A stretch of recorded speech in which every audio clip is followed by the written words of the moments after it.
Bonjour les amis, voici notre vidéo sur le deuxième chapitre du livre des Actes des Apôtres et le thème c'est l'Esprit Saint, c'est quelqu'un.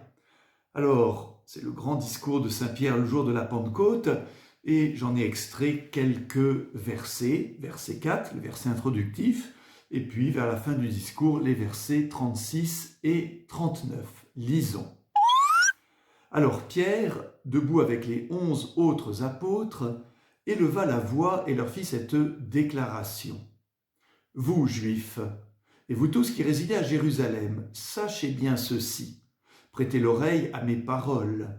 Que toute la maison d'Israël le sache donc avec certitude, Dieu l'a fait Seigneur et Christ, ce Jésus que vous aviez crucifié. » Les auditeurs furent touchés au cœur. Ils dirent à Pierre et aux autres apôtres, « Frères, que devons-nous faire ?» Pierre leur répondit, « Convertissez-vous et que chacun de vous soit baptisé au nom de Jésus-Christ pour le pardon de ses péchés.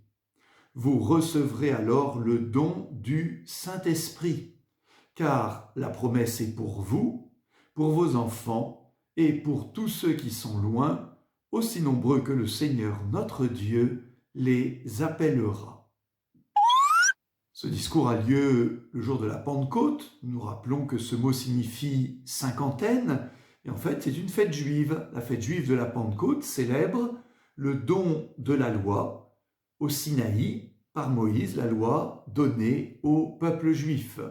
Et donc on célèbre les dons de Dieu. Et vous voyez, ce qui est intéressant, c'est que le don de la loi maintenant est remplacé pour nous chrétiens par le don de l'Esprit Saint, qui débute au jour de la Pentecôte. Eh bien, c'est l'entrée en scène fracassante, si j'ose dire, du Saint-Esprit. Dans l'Évangile, Saint Luc nous parlait de l'Esprit Saint agissant en Jésus, de l'Esprit Saint promis par Jésus. Eh bien maintenant, cette promesse se réalise et l'effet sur les apôtres est radical. Ils avaient peur, ils deviennent courageux, ils se taisaient, ils parlent, ils sont même capables de parler à tous, quelle que soit leur langue et leur origine. Et donc Saint Pierre se lance avec les 11 autres apôtres dans ce grand discours-programme qui a dû vous marquer au chapitre 2. C'est vraiment la grande annonce, d'abord de quoi? Eh bien, de Jésus-Christ ressuscité. Ce Jésus que les grands prêtres avaient condamné à mort et crucifié, Dieu l'a ressuscité. Et s'il l'a ressuscité, c'est bien qu'il est le Messie promis. Et puis la deuxième chose, c'est justement la promesse de l'Esprit Saint.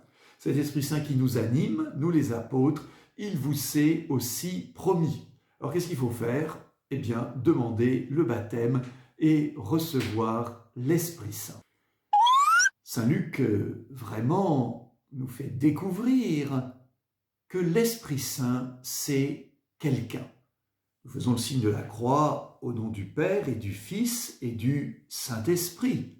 Le Père, le Fils et l'Esprit, Dieu unique en trois personnes. Mais il faut bien reconnaître que souvent pour nous, le mot esprit évoque quelque chose d'un peu vague. Une force, une puissance, quelque chose qui flotte. Eh bien, Saint Luc nous montre quelqu'un, une personne divine. Et cette personne divine, elle agit. Tout au long des Actes des Apôtres, vous pourrez noter eh bien, les différentes occasions où Saint Luc nous montre la personnalité de l'Esprit Saint. Vraiment, l'Esprit Saint, c'est quelqu'un. Quelques exemples, rapidement. Voilà, au chapitre 2, c'est l'Esprit Saint qui permet aux apôtres de parler. Nous verrons plus tard que l'Esprit dicte, par exemple à Philippe ou même à Saint Pierre, ce qu'il doit faire, ce qu'il doit dire. L'Esprit Saint va choisir Barnabé et Saint Paul pour la première mission au loin. Et puis, quand il y aura des débats dans l'Église, eh bien, Saint Pierre dira « L'Esprit Saint et nous-mêmes avons en effet décidé ». Dans la mission de Saint Paul, plus d'une fois, l'Esprit Saint va réaiguiller Saint Paul. Il va l'empêcher d'aller à tel endroit et va lui dire « Il faut aller à cet endroit ». Et puis l'Esprit Saint parle aussi à travers des prophètes chrétiens qui vont éclairer le sens des événements.